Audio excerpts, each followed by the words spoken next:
भारतीय सिनेमा के इतिहास में कुछ ऐसी फ़िल्में बनी, जिन्होंने दर्शकों और उनसे जुड़े लोगों के करियर पर अमिट छाप छोड़ी। ऐसी ही एक सदाबहार क्लासिक फ़िल्म है पड़ोसन, जो हर उम्र के प्रशंसकों को पसंद आएगी। पड़ोसन हर चेहरे पर मुस्कान लाता है। महमूद अली और एनसी सिप्पी द्वारा निर्मित यह फ़िल्म अब तक की सर्वश्रेष्ठ मनोरंजक फ़िल्मों में से एक है। निर्देशक ज्योति स्वरूप, जिन्हें बिन बादल बरसात, परवाना आदि फ़िल्मों से सीमित सफलता मिली, उन्होंने इस फ़िल्म में अपना सर्वश्रेष्ठ प्रदर्शन किया। गीतकार और संवाद लेखक के रूप में मशहूर राजिंदर किशन ने पटकथा लिखी। आर डी बर्मन के हिट संगीत ने हमें मेरे सामने वाली खिड़की में, जो किशोर कुमार ने गाया, और एक चतुर नार करके सिंगार, जो मन्ना डे और किशोर कुमार ने गाया, जैसे सर्वकालिक महान गाने दिए। नमस्कार, मैं हूं हसन लक्ष्मण और आपका स्वागत है कथनी पर। पड़ोसन एक बंगाली कहानी पर आधारित है।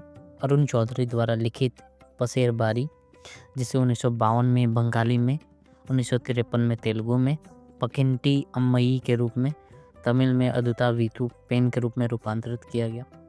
1960 में और फिर 1981 में तेलुगु में पंकटी अम्मई के रूप में। हिंदी फिल्म 1968 में बनाई गई थी। जब दुनियादारी से दूर रहने वाला भोला यानी सुनील दत्त को पता चलता है कि उसकी शादी की उम्र हो गई है, तो वह अपनी मामी यानी चाची दुलारी के पास रहने के लिए शहर आ जाता है, जो अपने बूढ़े सामंतवादी ठाकुरपति यानी ओम प्रकाश से अलग हो गई है। उसे यह जानकर सुखद आश्चर्य होता है कि मामी की पड़ोसन एक चुलबुली खूबसूरत कॉलेज की छात्रा बिंदु यानी सायरा बानो है। वह उस पर अपना दिल लगा लेता है और उसे लुभाने का फैसला करता है। जब वह देखता है कि वह संगीत में गहरी रुचि रखती है और तमिल शिक्षक मास्टर पिल्लई यानी महमूद से शिक्षा ले रही है, तो वह अपने दोस्त विद्यापति यानी किशोर कुमार की मदद लेता है, जो एक कुशल गायक और दिल से रोमांटिक है, जो एक स्थानीय नाटक मंडली का मुखिया है। विद्यापति संगीत की बुनियादी बारीकियों को भोला को सिखाने की कोशिश करता है, लेकिन जब वह असफल हो जाता है, तो वह भोला को बैकग्राउंड में अपने गायन के साथ लिप सिंक करने का फैसला करता है। यह चाल कुछ समय तक चलती है और बिंदु भोला की सुनहरी आवाज़ और सुनहरे दिल की ओर आकर्षित होने लगती है। हालांकि यह नाटक ज़्यादा समय तक नहीं चलता और बिंदु और भोला की शादी की पूर्व संध्या पर भोला और विद्यापति पकड़े जाते हैं। क्रोधित बिंदु विवाह तोड़ देती है और ठाकुर से विवाह करने की धमकी देती है, लेकिन अंततः मास्टर पिल्लई के सामने अपनी सहमति दे देती है। भोला घटनाओं की इस मोड़ को पचा नहीं पाता और विवाह रोकने के लिए विद्यापति के चरणों में गिर जाता है। नाटककार भोला द्वारा आत्महत्या करने का नाटक करने का एक दृश्य बनाते हैं, जो अंततः बिंदु से उसके प्रति अपनी प्रेम को प्रकट करता है। मध्यवर्गीय परिवेश में स्थापित यह कहानी केवल बिंदु और भोला के बारे में नहीं है, यह लोक रंगमंच और लोकगीतों के प्रति भी एक श्रद्धांजलि है। गुरु विद्यापति के लिए जीवन एक रंगमंच था और वे भोला की समस्याओं के लिए गंभीरता से नाटकीय समाधान लेकर आते हैं। जिस तरह से मेरे सामने वाली खिड़की में का संचालन किया जाता है, वह हिंदी पृष्ठभूमि गायन का एक मजाक है।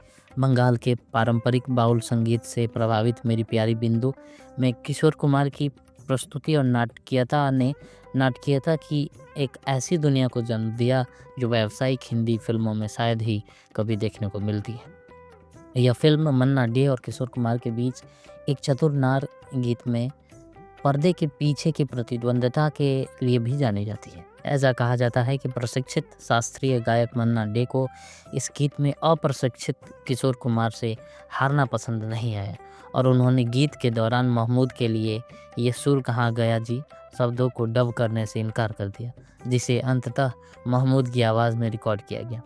ओम प्रकाश को बॉडी बिल्डर ठाकुर के रूप में गलत तरीके से पेश किया गया है, जो एक किशोर नायिका को स्वीकार्य हो सकता है। जब वो अपने पैर पटकती है और नायक से कहती है, अब तो मैं तेरी मामी बनकर दिखाऊंगी, एक ढीले शरीर के साथ ओम प्रकाश बिल्कुल फिट नहीं बैठते। हालांकि अनुभवी अभिनेता ने नाटकीयता के साथ इसकी भरपाई कर दी है। राजिंदर किशन की पटकथा और DH पाई का संपादन कसा हुआ है। सभी प्रमुख अभिनेताओं ने अपने अभिनय में एक दूसरे से बेहतर प्रदर्शन किया, फिर भी पड़ोसन की पहचान किशोर कुमार से ही है।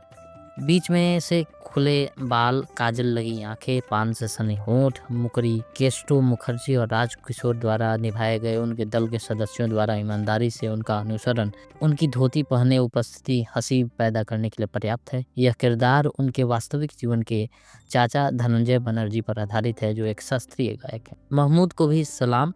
तमिल लहजे में संगीत शिक्षक की मुश्किल भूमिका में भी वे एक भी सीन हाथ से नहीं जाने देते। आखिरी सीन में जब वे बिंदु और भोला की शादी के समय बांसुरी बजाते हैं तो वे कुछ लोगों की आंखें नम कर देते हैं। शानदार अभिनय और यादगार गानों के साथ पड़ोसन को कई बार देखा जा सकता है।